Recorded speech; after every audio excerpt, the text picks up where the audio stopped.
आज की इस वीडियो में हम बात करने वाले हैं स्टार्ट करने वाले हैं topic for the bank promotions. सभी बैंक्स के लिए ये वीडियोस बहुत ज़्यादा हेल्पफुल रहने वाली हैं। सो अगर आप बैंक प्रमोशन की तैयारी कर रहे हैं, make sure to go for these particular videos. These are going to help you a lot, right? जल्दी से जल्दी ऑडियो वीडियो क्वालिटी को कंफर्म कर दीजिए। एंड अगर आपने अभी तक चैनल को सब्सक्राइब नहीं किया है तो चैनल को सब्सक्राइब कर लीजिए एंड बेल नोटिफिकेशन आइकन को प्रेस करना बिल्कुल भी ना भूलना, ताकि जब भी मैं कोई नई वीडियो अपलोड करूं आपको उसका एक्सेस जरूर मिल पाए। Then it is OPC. देखो, in case of the private limited company, minimum number of members कितने चाहिए? 2। मैक्सिमम नंबर ऑफ मेंबर्स कितने चाहिए? 200। मिनिमम नंबर ऑफ डायरेक्टर्स कितने चाहिए? 2। मैक्सिमम कितना चाहिए? 15। लेकिन OPC is what? OPC is 1% company. अब 1% कंपनी के केस में एक ही पर्सन होगा जो एज मेंबर रेक्ट करेगा, and it is always a private limited company. It is always a private limited company. सिर्फ एक नेचुरल पर्सन होगा जो कि इंडियन सिटीजन होना चाहिए, वो ओपीसी को सेटअप कर सकता है सोल मेंबर की तरह। छोटे बिजनेसेस के लिए काफी हेल्पफुल है। पर्सन ओपीसी को कर सकता है, उसका मेंबर बन सकता है, लेकिन उसे नॉमिनी बताना पड़ेगा, राइट? ऐसी कंपनी को नॉमिनी अपना बताना पड़ता है, क्योंकि कंपनी का होता है परपेचुअल सक्सेशन और कंपनी चलती रहनी चाहिए, राइट? एंड फर्दर ओपीसी के केस में जो मेमोरेंडम ऑफ एसोसिएशन है, that should be stating the name of the person, यानी कि कौन सा पर्सन होगा। इन केस अगर मेंबर की डेथ हो जाती है तो वो मेंबर बन जाएगा उस कंपनी का। क्लियर है? After that it is related to the registration of the charges. It is related to the registration of the charges. जल्दी से कंफर्म कीजिएगा अगर यहां तक के सब पार्ट्स आपको क्लियर हो गए हैं।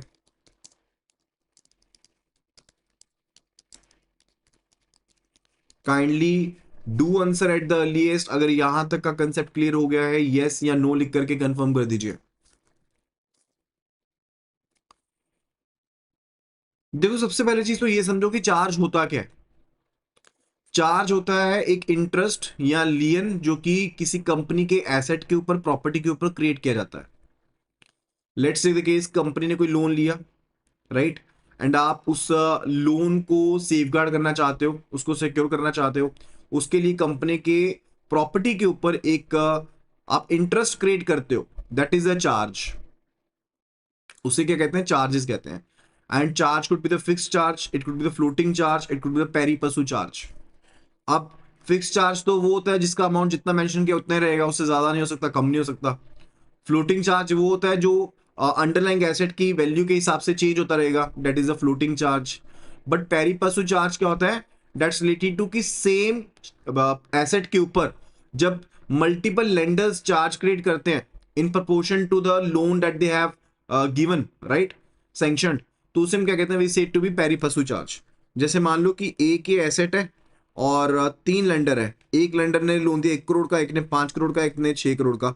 तो सबसे ज्यादा बड़ा प्रपोर्शन किसका रहेगा चार्ज का? 6 करोड़ वाले का रहेगा, फिर 5 करोड़ वाले का, फिर 1 करोड़ वाले का। This is what, this is a pari passu charge, right? And कौन से एसेट के ऊपर चार्ज क्रिएट कर सकते हैं? मूवेबल एसेट के ऊपर भी कर सकते हैं, इमूवेबल प्रॉपर्टी के ऊपर भी कर सकते हैं, अकाउंट जो डेप्ट्स होते हैं, अकाउंट रिसीवेबल्स होते हैं, उनके ऊपर भी चार्ज क्रिएट किया जा सकता है, करंट एसेट्स के ऊपर भी चार्ज क्रिएट कर सकते हैं। It could be anything. Now what happens actually कि इन चार्जेस को रजिस्टर करवाना जरूरी होता है। These charges are to be registered. इनको रजिस्टर करवाना जरूरी है। And in normal scenario if we talk about, अगर हम नॉर्मल सिनेरियो में बात करते हैं तो चार्जेस को डेट ऑफ क्रिएशन के 30 डेज के अंदर अंदर रजिस्टर करवाना होता है। With in a period of 30 days of its creation आपको चार्जेस को रजिस्टर करवाना पड़ेगा, राइट? अब आरओसी जो है वो एक्सटेंशन दे सकते हैं up to 60 days from the creation date की भी आप एडिशनल फीस पे करते हुए चार्जेस को रजिस्टर कर लो, राइट? तो 60 डेज का टाइम दिया जा सकता है कि भाई 60 दिन के अंदर अंदर रजिस्टर कर लो। फर्दर आरओसी जो है मैक्सिमम लिमिट जो ग्रांट कर सकते हैं 120 डेज की लिमिट भी ग्रांट कर सकते हैं कि 120 डेज के अंदर अंदर आप चार्ज को रजिस्टर कर लो।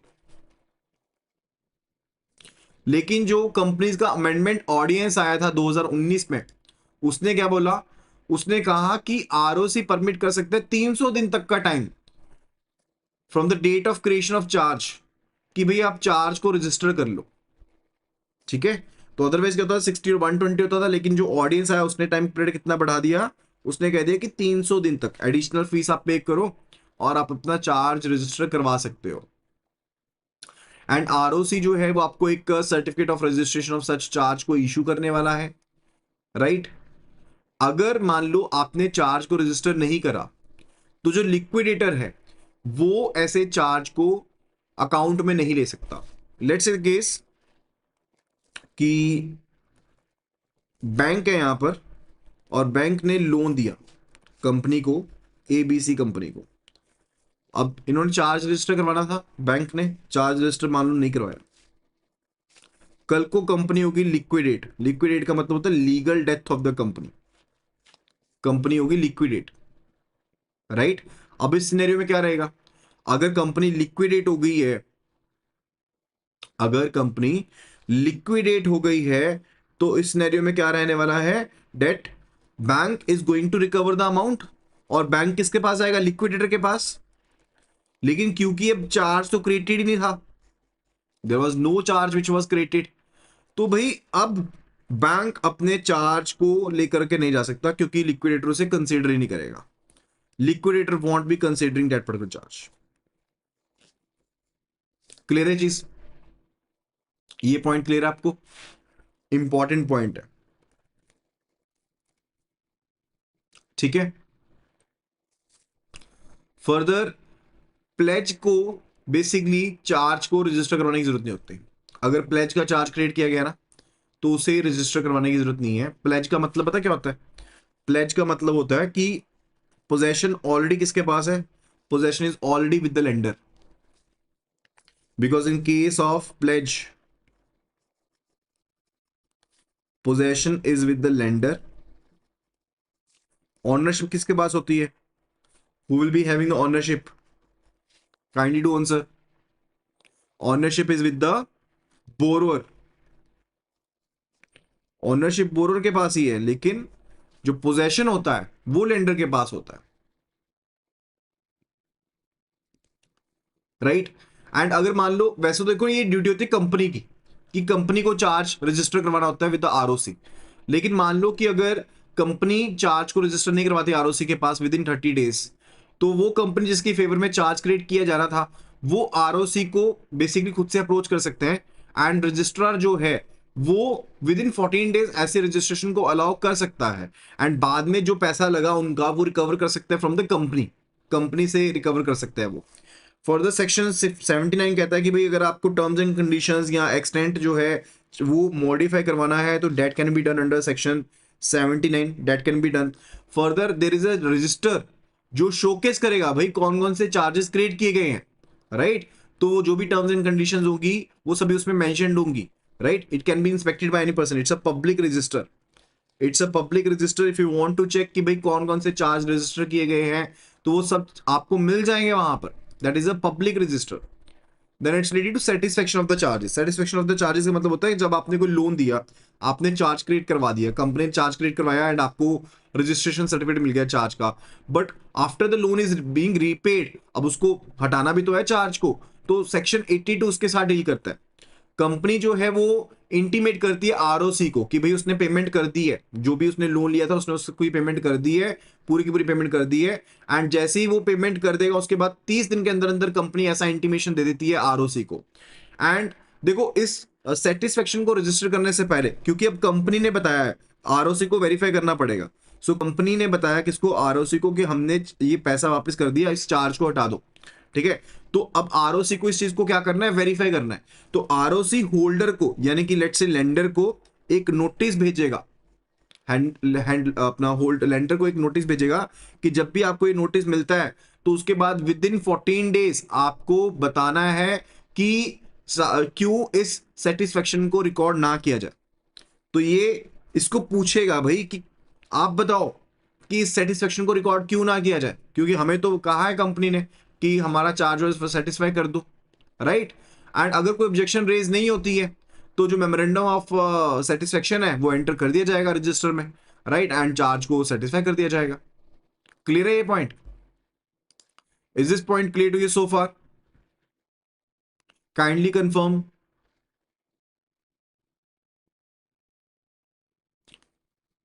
सर ओपन यूनिवर्सिटी की डिग्री बैंकिंग के लिए चलती है क्या? Yes, definitely it works very well. अगर रिकॉग्नाइज्ड आप इंस्टीट्यूट से कर रहे हैं, it works well, no issues in that. Further it's related to register of charges. Already आपको बताया रजिस्टर ऑफ चार्जेस होता है जिसमें सभी चार्जेस रहेंगे। पनिशमेंट क्या है? अगर कोई कंट्रावेंशन करता है प्रोविजन के साथ तो पेनल्टी पड़ सकती है, जो कि 1 लाख से लेकर के 10 लाख तक की हो सकती है। एंड साथ के साथ जो भी ऑफिसर रिस्पॉन्सिबल होगा उसे उम्र कैद भी, नॉट उम्र कैद, लेकिन उसे जेल हो सकती है 6 महीने की। एंड या फिर उसको फाइन भी पड़ सकता है 25,000 से लेकर के 1 लाख तक का, या फिर दोनों चीजें हो सकती हैं। अब कुछ एक अमेंडमेंट्स हुई हैं, उनको गो थ्रू कर लेते हैं। अमेंडमेंट्स को गो थ्रू कर लेते हैं। First of all it's related to कि प्राइवेट कंपनी के केस में पहले रिक्वायर्ड था मिनिमम पेड अप कैपिटल, लेकिन अब कोई रिक्वायरमेंट नहीं है। इंपॉर्टेंट पॉइंट है, नोट इट डाउन। अब रिक्वायरमेंट नहीं है। पब्लिक लिमिटेड कंपनी के केस में minimum paid up capital require थी 5 लाख की, अब कोई रिक्वायरमेंट नहीं है। ट्रू, बिल्कुल रिक्वायरमेंट नहीं है।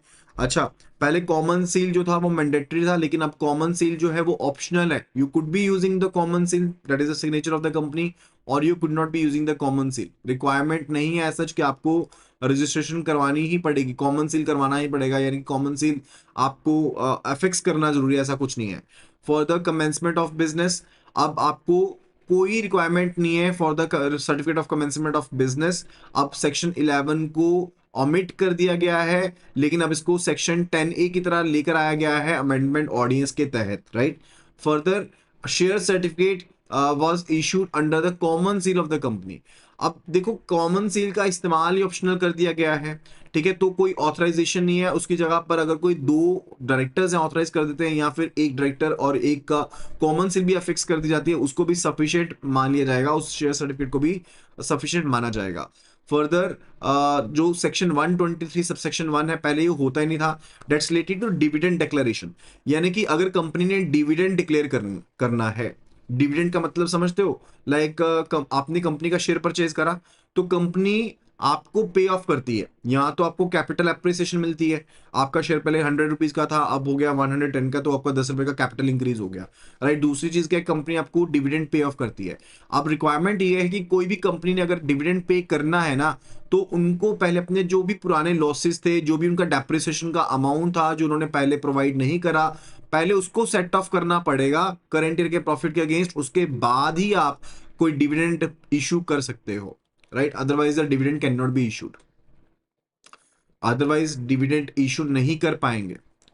Then it is related to the limited liability partnership firm, it is about the LLP, ठीक है। तो ये पॉइंट्स को हमने डिस्कस करा, फटाफट से आपको बता देता हूं कि चाहे प्राइवेट लिमिटेड कंपनी है चाहे पब्लिक लिमिटेड कंपनी है, कोई भी आपको मिनिमम पेड अप कैपिटल की रिक्वायरमेंट नहीं है।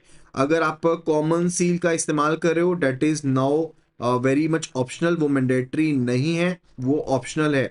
फर्दर अगर मैं कमेंसमेंट ऑफ बिजनेस की बात करूं तो सर्टिफिकेट ऑफ कमेंसमेंट की अब रिक्वायरमेंट नहीं है। इस सेक्शन 11 को खत्म कर दिया गया था, लेकिन सेक्शन 10A को दोबारा से इंट्रोड्यूस किया गया है। एंड शेयर सर्टिफिकेट के ऊपर कॉमन सील का इस्तेमाल पहले किया जाता था, लेकिन अब ऑप्शनल है। अब उसके केस में 2 डायरेक्टर साइन कर सकते हैं, ऑथराइज्ड डायरेक्टर साइन कर सकते हैं, या फिर एक डायरेक्टर और कॉमन सील आप फिक्स कर दो, वो भी सफिशिएंट है।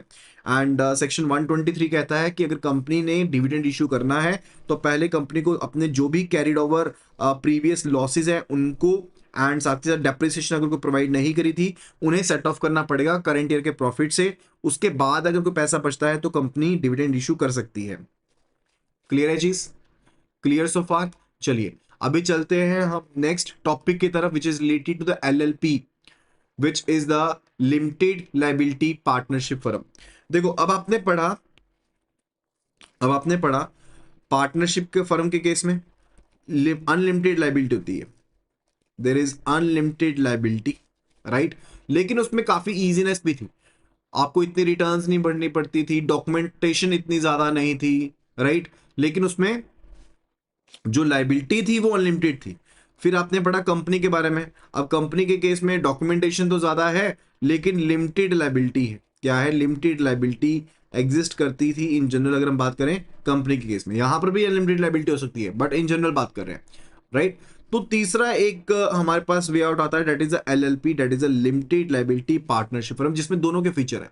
So it is a hybrid corporate form entity, जिसमें पार्टनरशिप फर्म के और लिमिटेड लाइबिलिटी कंपनी के दोनों के फीचर्स प्रेजेंट है। एंड ये एक बॉडी कॉर्पोरेट है, सेपरेट लीगल एंटिटी है, राइट, एंड अपने पार्टनर से अलग है, जबकि पार्टनरशिप फर्म ऐसी नहीं होती थी, ठीक है। एंड इसको LLP लगाना पड़ता है अपने नाम के साथ। सो दो या उससे ज्यादा पर्सन मिलकर के LLP को बना सकते हैं, एंड इसमें कोई भी अपर लिमिट नहीं है। जैसे पार्टनरशिप फर्म के केस में तो अपर लिमिट थी ना 50 पर्सन की, राइट, लेकिन LLP के केस में ऐसे कोई भी लिमिट नहीं है। ये अलग से एक बॉडी कॉर्पोरेट है, यानी कि अलग एक आर्टिफिशियल पर्सन है, और जो पार्टनर्स की लाइबिलिटी होती है वो भी लिमिटेड होती है, यानी कि जो पैसा पार्टनर्स ने लगाया मैक्सिमम उतनी ही लाइबिलिटी होती है। एंड फर्दर पार्टनरशिप फर्म या फिर एक प्राइवेट लिमिटेड कंपनी जो है वो कन्वर्ट कर सकते हैं अपने आप को LLP में, अनटिल और अनलेस उनको अलाउ नहीं है, ठीक है, कानून के द्वारा, या कि कोई पर्टिकुलर और दिक्कत है, अदरवाइज दे आर अलाउड कि वो भाई अपने आप को कन्वर्ट कर सकते हैं LLP में। एंड स्टिल जो माइनर्स हैं, HUF है, that can not be a member, that can not be a partner in the LLP। HUF मैंने बताया था, HUF कोई अलग से लीगल एंटिटी नहीं है, तो HUF पार्टनर नहीं बन सकता। किसमें किसमें नहीं बन सकता पार्टनर? पार्टनरशिप फर्म में पार्टनर नहीं बन सकता। उसी तरह से in the case of LLP भी HUF can not be a partner, minor can not be a partner, right. And further आपको LLP एक्ट के अंदर कोई भी ऐसा प्रोविजन नहीं मिलेगा so as to register the charges with ROC, कि आपको अपने चार्जेस को रजिस्टर करना पड़ेगा। सो बेनिफिट क्या है? फर्स्ट बेनिफिट तो यही है कि लिमिटेड लाइबिलिटी है, ठीक है, तो मेंबर के जो पर्सनल एसेट्स है डेफिनेटली वो बचते हैं, राइट। जितना आपका कंट्रीब्यूशन है सिर्फ मैक्सिमम उतनी लाइबिलिटी आपकी रहेगी। फर्दर फ्लेक्सिबिलिटी है, रिटर्न एग्रीमेंट है जस्ट मेंबर्स के बीच में, तो बहुत फ्लेक्सिबिलिटी है बिजनेस को मैनेजमेंट को लेकर के। एंड LLP को एक अलग आर्टिफिशियल पर्सन कंसीडर किया जाता है। LLP अपने भी हाफ पर किसी चीज को बाय कर सकता है, रेंट कर सकता है, लीज कर सकता है, या फिर इवन कॉन्ट्रैक्ट में एंटर हो सकता है। And this is a corporate ownership, यानी कि LLP जो है वो दो कंपनीज को मेंबर की तरह अपॉइंट कर सकता है, right, that's the case. And further protecting the partnership name, यानी कि अगर आप रजिस्टर करते हो LLP के तहत, राइट, तो बेसिकली आप किसी पार्टनरशिप फर्म को, किसी और पार्टनरशिप फर्म को, किसी और कंपनी को प्रिवेंट कर सकते हो कि आपके नाम का इस्तेमाल ना किया जाए। That can also be done, वो भी चीजें बन हो सकती है। अच्छा, लेकिन नुकसान क्या है? सबसे पहली चीज है that is a public disclosure, ये सबसे बड़ा डिसएडवांटेज है।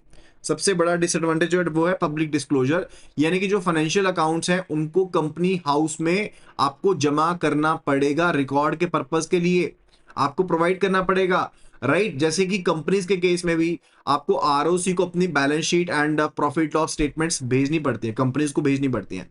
वैसे ही पब्लिक डिस्क्लोजर आपको LLP के केस में भी देना पड़ेगा। अब इनकम जो होती है, राइट, वो पर्सनल इनकम कंसीडर की जाती है एंड उसकी टैक्सेशन भी उसी के अकॉर्डिंग होती है। तो देखो, कंपनी की तरह अगर आप रजिस्टर करते हो तो डेफिनेटली आपको ज्यादा बेनिफिट्स मिलते हैं, ठीक है, लेकिन in case of LLP tax benefits कम होते हैं, राइट।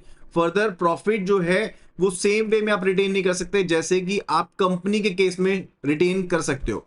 कंपनी के केस में आप प्रॉफिट को रिटेन कर सकते हो, रिटेन्ड अर्निंग्स होती है ना, आप रिटेन कर सकते हो, लेकिन इस केस में ऐसा नहीं कर सकते हो। यानी कि जो भी अर्न प्रॉफिट होगा उसको आपको डिस्ट्रीब्यूट करना पड़ेगा अमंग द पार्टनर्स। कोई फ्लेक्सिबिलिटी नहीं है कि आप उसको फ्यूचर टैक्स ईयर के लिए होल्ड करके रख लो, ऐसा कोई प्रोविजन नहीं है, राइट। एंड LLP के केस में कम से कम आपके पास 2 मेंबर्स होने चाहिए। अगर एक मेंबर भी चूज करता है कि उसने पार्टनरशिप को लीव करना है तो LLP को डिसॉल्व करना पड़ेगा, then the LLP is to be dissolved, right.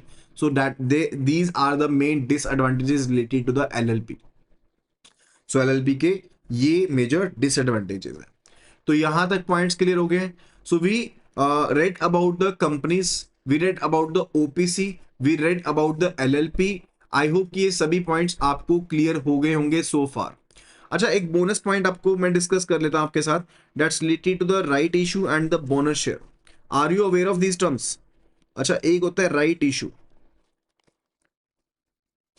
और दूसरा होता है bonus share, in which particular case there will be inflow of the new capital, कौन से केस में इनफ्लो होगा नई कैपिटल का? In which case there will be inflow of the new capital? Anyone? Do answer at the earliest. नई capital किस case में आएगी? It will be the right issue. Very right. Right issue के case में जो नई capital है that will be flowing into the company. क्यों?